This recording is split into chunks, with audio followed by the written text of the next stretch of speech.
योगी राम सूरत कुमार की जय।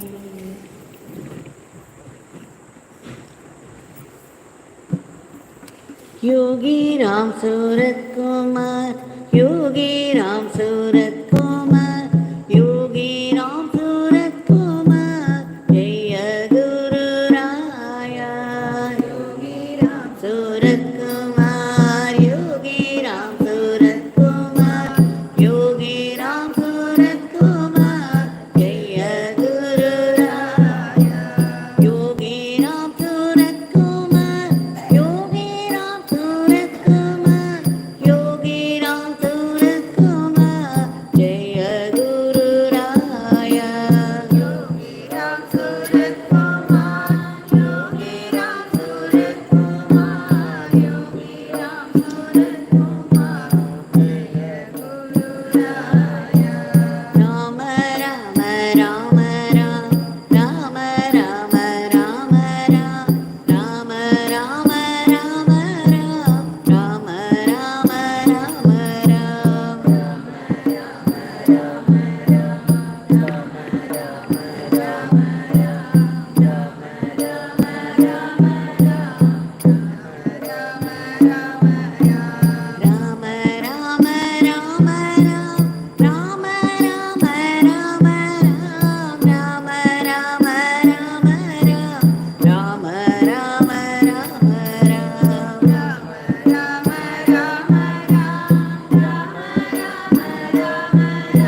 Jaya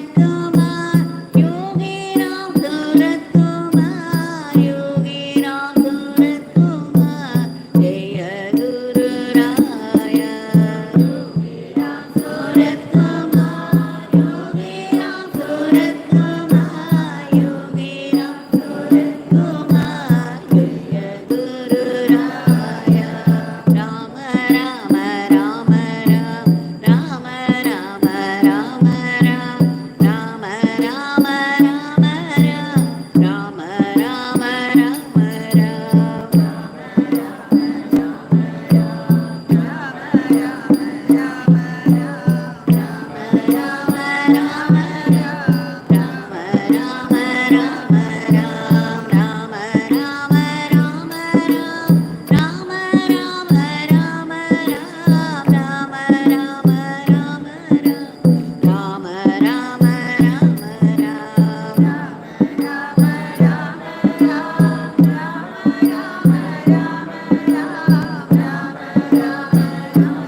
Ramsuratkumar, Yogi Ramsuratkumar, Jai Guru Raya.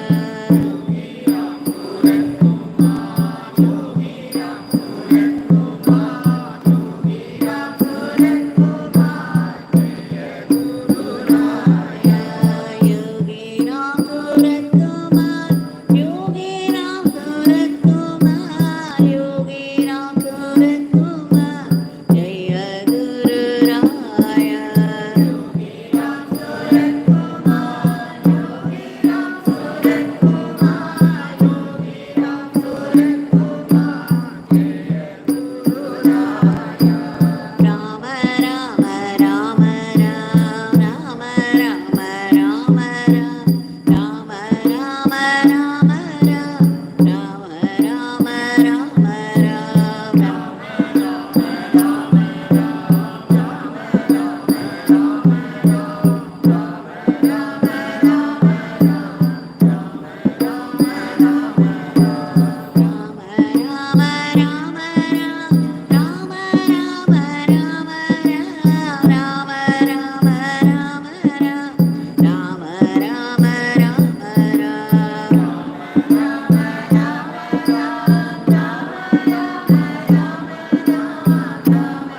Rama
Bhagwan Shri Yogi Ramsuratkumar ki jai.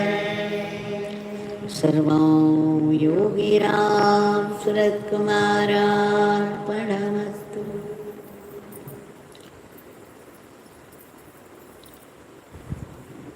Every day, again and again, we are getting this fortune of being able to sing His name for 1 hour in His powerful shrine. And we all know it is no small grace. In celebration of this grace, we have offered the Nama lotuses at the lotus feet of Bhagwan. And whatever is left of this day, we shall continue to offer the Seva lotuses as well. Today, I'm going to tell you a story. The story of Guru's glory. Our Bhagwan often said, where there is faith in the Guru, there is no fate. Now, I found an interesting story in Madhura Murali, as narrated by Swamiji there. I would like to share this beautiful story with you all, which makes it very clear, very easily understandable, how Guru's grace is given over and above what God has meant for our life. In Ujjain, northern India, it's very popular now, it's very famous for the Linga Puja there with Vibhuti, with the Bhasma. Every evening at the end, they would collect fresh ashes from the smashan, from the cremation ground, and do abhishek to the linga. Now, several thousand years back, in this Ujjain, there was a university. And in this university, all the 64 arts were being taught. Please do not imagine there were many, many professors, exponents to teach these 64 different arts. There was only one teacher who was in all these arts. This Gurukul, it was called Gurukul, and it was known as Santipani Gurukul. It could still be remembered as very famous because this is where, in this Gurukul, our Krishna Bhagwan and his childhood friend, his schoolmate, Sudama, that is Kuchela, studied. Now in this Ujjain University, where 64 different types of arts were being taught by one teacher, there was also a habit. The students would write on the blackboard whatever they learned on that particular day. Every day, whatever they learned that day would be written on the blackboard, and the next day a new lesson, and that would be written there. So as new lessons poured out of the teacher, it was also being written on the blackboard. And every day, the next day, they would wipe it out to write the new one. So this was going on. Now the turn came to Sri Krishna. It was his turn to write that particular day's teaching, what they learned, on the blackboard. Of course, he wrote it beautifully. It was there on the blackboard. The next day, when the new lesson was learnt, another student had to wipe out what Sri Krishna Bhagwan wrote to write that day's lesson. But to their wonder and surprise and some dismay, they were not able to wipe it off. Every student tried, but in vain, because it was written by Sri Krishna himself. How could anyone wipe out what Sri Krishna wrote? So all the students tried one after the other, and finally they left it to Sri Krishna himself to do it. And Sri Krishna also, in all sincerity and earnestness, tried to wipe it off. Again, in vain. He was not able to wipe off what he wrote himself. Now they were in a dilemma. They were in a fix. They didn't know what to do because it was the tradition there. Their guru had gone out. So the new student, that particular day's student, had to write it. And the struggle was going on. Then Kuchela had an idea. He said, Krishna, I have an idea. Why don't we try it? And then he said, our guru would come back and then he would wash his feet. Suppose we collect that water, and with the help of this water, if we try, I'm sure this would wipe off. Now it seemed like a very good idea and everybody agreed immediately. And then they collected the water after the guru washed his feet. That particular water was very carefully, meticulously collected in a vessel, and they used it for wiping. And to their delight and surprise, it was instantly wiped off. It was a celebration all around, and Kuchela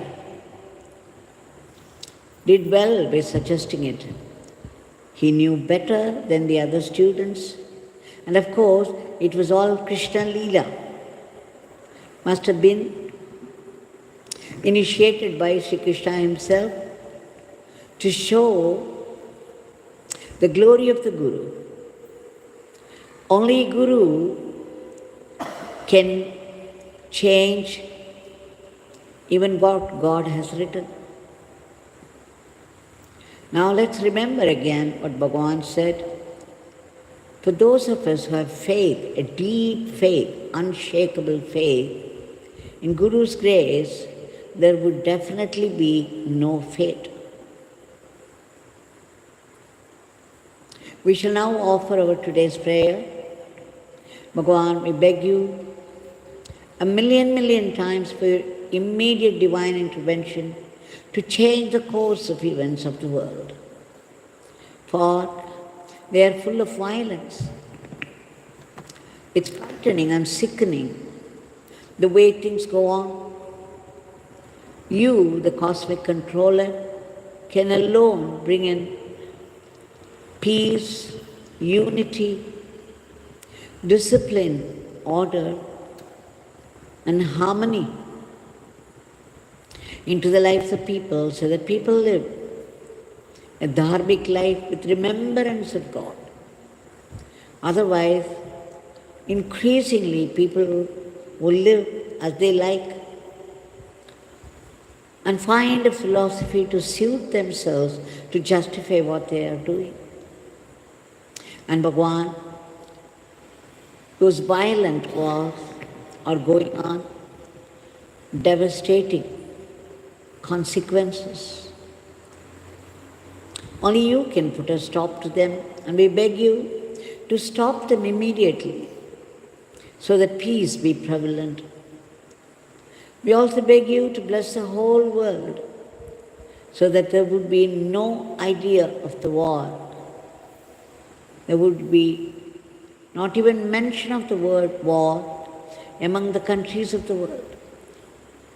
It's possible only by your grace, and we appeal to your compassion and generosity to do so. We also beg you to keep under control the sudden attacks of those cruel killer diseases and violent furies of nature and those disastrous accidents. Above all, we beg you to uproot all the negativities of the human mind which are responsible for today's world of violence. Please wipe out all those asuric thoughts. They say in the story that Guru's grace can go above the fate of the world. Whichever country people belong to, whatever language they speak and whatever religion they embrace, each one, every one of them, have to suffer from the consequences of their past bad karmas. Nobody could escape the law of divine justice. This is called law of karma also, which is relentless, precise, unsparing. It won't spare even the incarnations of God. When such is the case, there is also the provision for causeless grace of God. Let's all appeal to that causeless grace of our Bhagwan to intervene and reach out. All those people who are in great agony of suffering, unable to help themselves or protect. Please give them all a relief, Bhagwan. We also pray to you to protect all those unselfish people who have been slogging for the welfare of the others. From what? From unnecessary, unworthy, unhealthy remarks of criticism and aspersion. We also beg you to promote the economy of the country and the growth of India in varied fields of activity. from science and technology up to spirituality, so that India would reach that high status of world teacher to conduct the whole world in the path of Dharma. We also pray to you to bless us all for ceaseless and joyful chanting of your powerful name, unbroken remembrance of your Leelas and teachings, so that we assimilate and make them all into Shakti.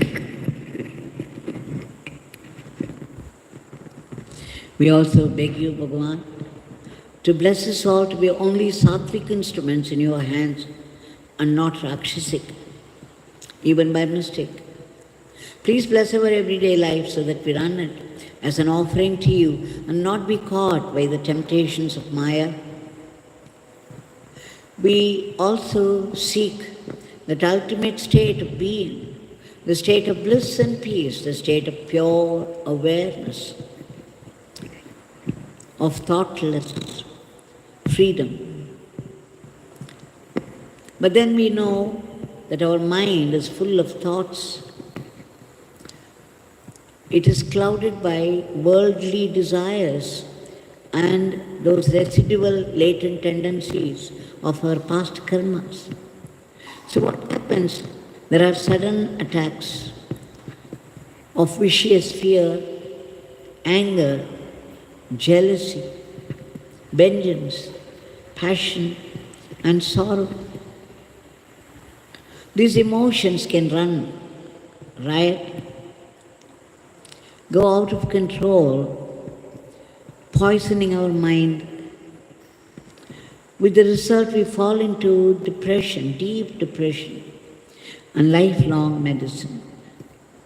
Especially when we all have been blessed by Bhagwan, when we have so much grace from Him.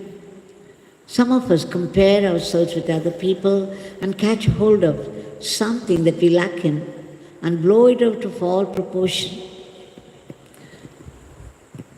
And what happens? Like an owl which closes its eyes when the sun is bright up there and complains, there is only darkness everywhere. Bhagwan, you have declared, you have said it often, even as other Mahatmas did, that the name of the Divine is a very powerful weapon against our past karmas, and it's capable of purifying our mind. We take refuge in your powerful name and seek your blessings for our early purification. Wherever we live, whatever work falls into our hand as our duty, we know it's all your work. We should be able to do it as your seva, and that joyfully, without any complaint or unhealthy competition or jealousy, so that every one of them would turn into Atma Shakti. We also seek your blessings for practicing acceptance of whatever life brings to us, be it a joy or sorrow. It comes to us in life because of our own past karmas and the divine will. And because these sorrow or joy come from divine sankalpa, divine will, they've got to be blessings. The only difference is these are higher blessings in disguise, and they are meant for our spiritual transformation. Instead of getting hurt, instead of thinking of it as a punishment, a severe punishment from God, if we learn to look upon every adversity as a specific blessing from God meant for our purification, then we get closer to God. And what more, we will be able to receive higher truths of reality.